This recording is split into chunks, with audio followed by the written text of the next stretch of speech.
साथियों, जीवन में अनुशासन बहुत ज़रूरी है। मैं आपको आज एक एग्जांपल देने वाला हूँ। मैं एक गांव में गया था और उस गांव का एक मंदिर था। तो उस मंदिर में एक पुजारी बहुत ही अनुशासन के साथ सुबह 5 बजे उठकर उस मंदिर की झाड़ू पोछा कर कर साफ सफाई करके उसकी पूजा करता था और उसकी आराधना करता था, आरती करता था।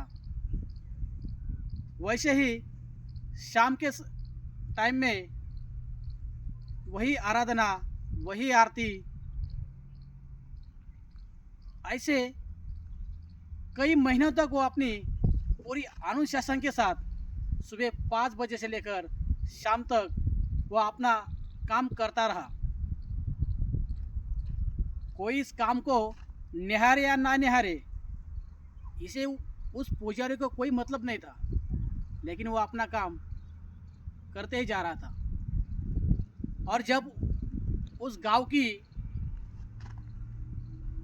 जो यात्रा होती है, उसी वक्त जब गांव वाले को उस मंदिर में पूजा करनी होती है ना, तो उसी वक्त उस पुजारी की कितनी अहमियत है और वहाँ उस पुजारी की कितनी ज़रूरत है, वो उस टाइम में पता चलता है।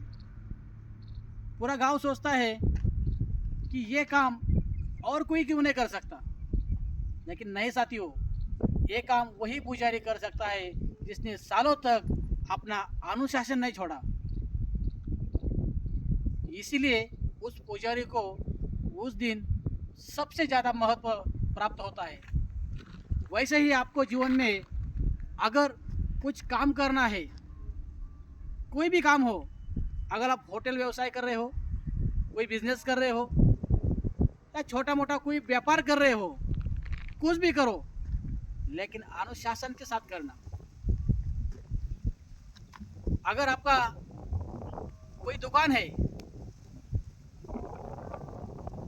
अगर आपका कपड़ों का दुकान है, अगर आपने वो दुकान का शटर रात के 12 बजे खोला तो कस्टमर नहीं आएगा। इसीलिए साथियों, जो कुछ करना है टाइम पे करने का, अनुशासन के साथ करने का, वही जिंदगी का आखिरी और सबसे मजबूत कड़ी बन जाएगी और आपको जिंदगी में कभी हार नहीं मिलेगी। इसीलिए साथियों, जीवन में अनुशासन होना बहुत ज़रूरी है ना।